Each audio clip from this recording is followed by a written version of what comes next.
Mesdames et messieurs, bonjour et bienvenue pour cette nouvelle édition de Indice pour ce jeudi, le 31 octobre 2024. Je suis là à la place de mon collègue Hanif Farag.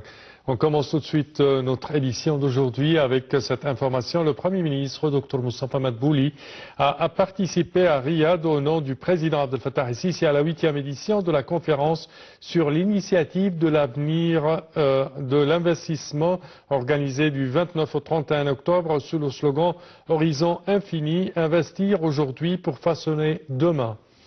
Alors, le Premier ministre était accompagné du ministre des Affaires étrangères, de l'immigration et des Affaires des Égyptiens à l'étranger, Badr Abdelati, assiste à la conférence des dirigeants du monde entier, en plus de 500 décideurs, cadres exécutifs, investisseurs et de hauts spécialistes dans les domaines économiques et développementaux liés à l'investissement.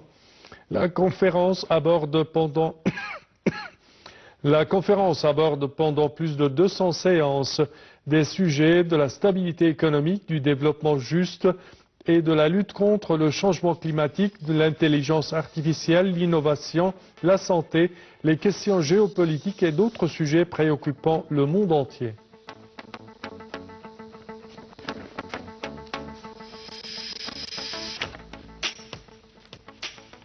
Et le Conseil des ministres décide de la reconstruction du comité de gestion de la dette extérieure. Alors, le Conseil des ministres a approuvé mercredi 30 octobre la décision du Premier ministre visant à reconstituer le comité de gestion de la dette extérieure et de la régulation des emprunts. Le nouveau comité sera présidé par le Premier ministre et composé des membres suivants: le gouverneur de la Banque centrale, la ministre de la Planification, du Développement économique et de la Coopération internationale, qui sera le rapporteur de la Commission, le ministre des Finances, le ministre de l'Investissement et du Commerce extérieur, un représentant du service général des renseignements et un représentant de l'autorité de surveillance administrative. Selon le communiqué du Conseil des ministres, le comité sera chargé de gérer le dossier de la dette extérieure et de tous ses outils. Le comité mettra un plafond annuel pour les emprunts extérieures qui sera déterminé selon les critères de durabilité financière. Ces critères vont être appliqués strictement et ne seront dépassés qu'en cas d'extrême nécessité et avec l'approbation du Conseil des ministres. Le comité est chargé de discuter des alternatives pour combler le déficit de financement en devises étrangères à partir de sources extérieures et de déterminer le montant de l'emprunt extérieur requis à travers diverses sources de financement sans dépasser le maximum d'empruntes extérieures, le plafond de la dette.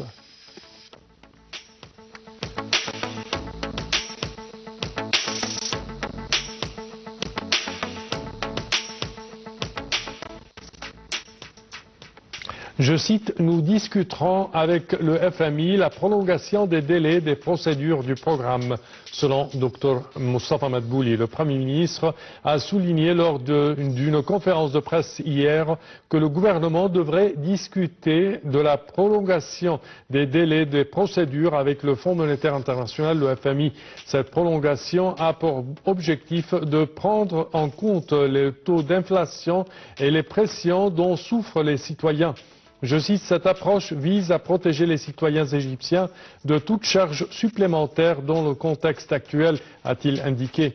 S'agissant des dispositifs de protection sociale, Dr Madbouli a rappelé les récentes initiatives mises en œuvre par le gouvernement en faveur des citoyens et a annoncé l'étude de nouvelles mesures. Selon lui, la directrice du FMI, Kristalina Georgieva, se rendra en Égypte au cours de la semaine prochaine, suivie une semaine plus tard par la visite de l'équipe d'audit du fonds qui arrivera pour entamer les procédures de la 4e révision. Il est à noter que le chef du gouvernement, Dr Moustapha Madbouli, a confirmé que le président Abdel Fattah el-Sisi avait appelé à la nécessité de revoir le programme de réforme économique avec le FMI.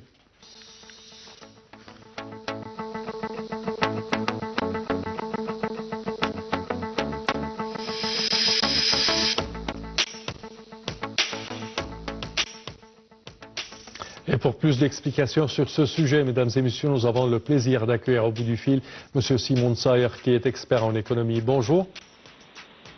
Bonjour. Alors, premièrement, quand on parle de cette révision avec le Fonds monétaire international des délais des échelons de la dette égyptienne, comment voyez-vous cette démarche et son effet, surtout avec l'arrivée de la présidente du FMI en Égypte pendant la semaine prochaine?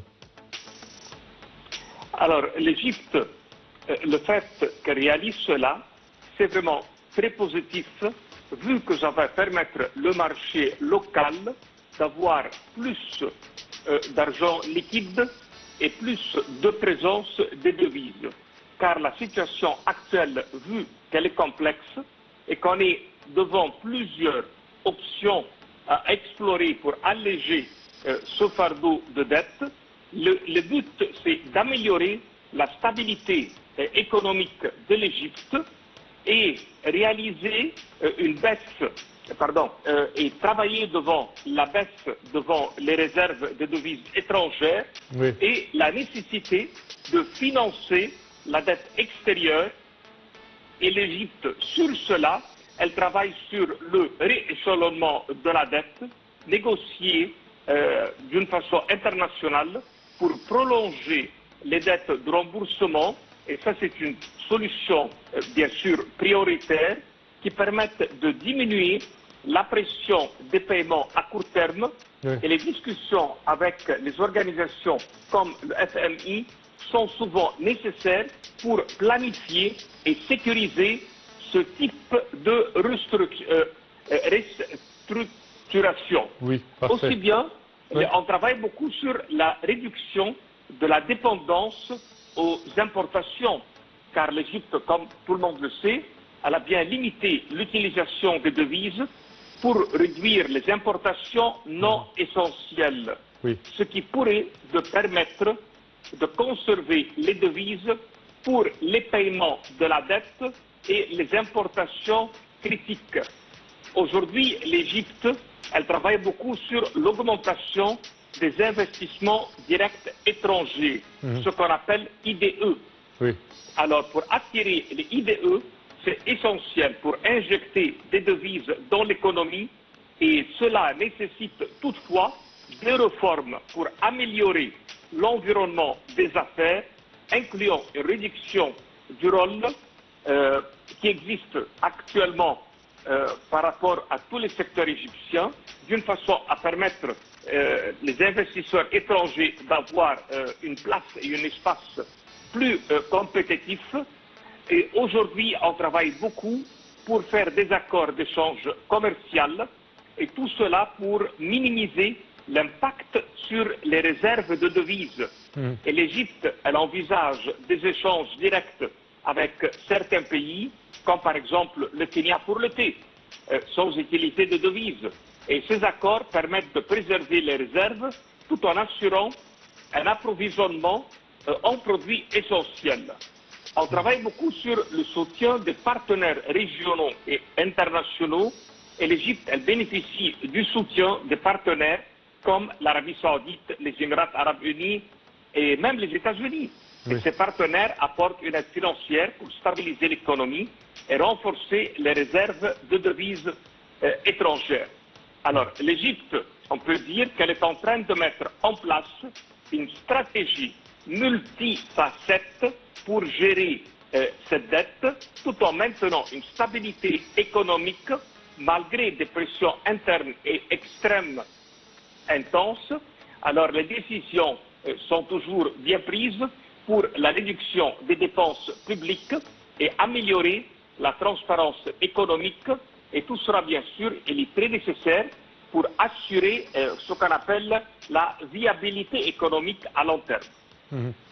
Je pense que également parmi les projets qui sont déjà en cours en Égypte, l'accroissement ou la croissance de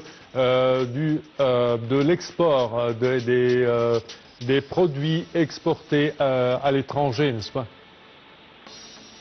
Alors, si on parle des exportations égyptiennes et leur croissance, Eh bien, l'Égypte, aujourd'hui, on peut dire qu'elle montre des signes très positifs grâce à plusieurs initiatives du gouvernement. Oui. Et les exportations égyptiennes ont eu une croissance pour le premier trimestre 5,3% pour atteindre environ 9,6 milliards de dollars. Et parmi les secteurs en forte croissance, ce sont les exportations alimentaires égyptiennes, et elles ont remonté 25% au premier trimestre pour atteindre 3,2 milliards de dollars et soutenues par des produits phares comme les boissons, comme on peut dire tous les produits qui se dirigent vers les pays arabes, aussi bien en second l'Union européenne et en dernier c'est les États-Unis. Pour continuer cette croissance, l'Égypte a mis l'accent sur des programmes d'initiation à l'exportation et en particulier avec le programme de remboursement des exportations. Et ce programme vise à rendre les procédures de paiement plus rapides et à fournir des initiations pour les produits fabriqués localement. Aussi bien, on aide beaucoup les entreprises qui utilisent davantage les composants locaux et la stratégie égyptienne, on peut dire, elle réduit avec cela l'importation et on se concentre sur les marchés d'exportation qui offrent de fortes opportunités, à l'exemple de la Turquie, l'Arabie Saoudite et même l'Italie. Et pour soutenir les exportations, on a plein de mesures qui ont été prises pour l'automatisation du programme de remboursement et l'augmentation progressive du contenu local dans les produits exportés. Toutes ces initiatives renforcent la confiance des exportateurs et elle attire davantage les investissements étrangers et cela solidifie encore la position de l'Égypte sur le marché international et elle favorise sa résilience économique. Parfait. Monsieur Simon Serre, nous tenons à vous remercier énormément de vos explications. Je répète que vous êtes expert en économie. Et nous enchaînons, chers téléspectateurs, avec cette information. Création d'une zone franche à la nouvelle capitale administrative en coopération avec l'organisme des ports de Dubaï. Un protocole d'entente concernant la création et le développement d'une zone franche à la nouvelle capitale administrative a été signé entre la société émirati DP World UAE, société de ports internationaux de Dubaï, l'autorité générale pour les investissements et les zones franches, GAFI, et la société de la nouvelle capitale administrative en présence du Premier ministre, Dr Moussa Mamadbouli, de M. Kamel Loisir, vice-premier ministre chargé des affaires industrielles et ministre de l'Industrie et des Transports. Dubai Ports World est une société basée aux Émirats arabes unis et se consacre à l'exploitation et au développement des terminaux maritimes internationaux et à la logistique et aux services connexes. Cette zone franche s'étend sur une superficie d'environ 500 faidans selon un communiqué du Conseil des ministres.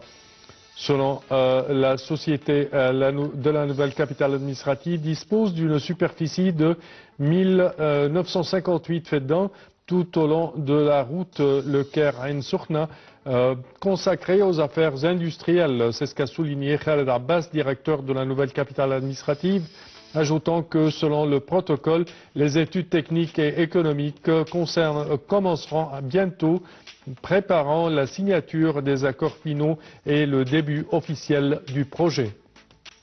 Et ceci conclut, chers téléspectateurs, notre édition d'aujourd'hui d'Indice. Je vous remercie de votre attention et je vous donne rendez-vous la semaine prochaine à la même heure.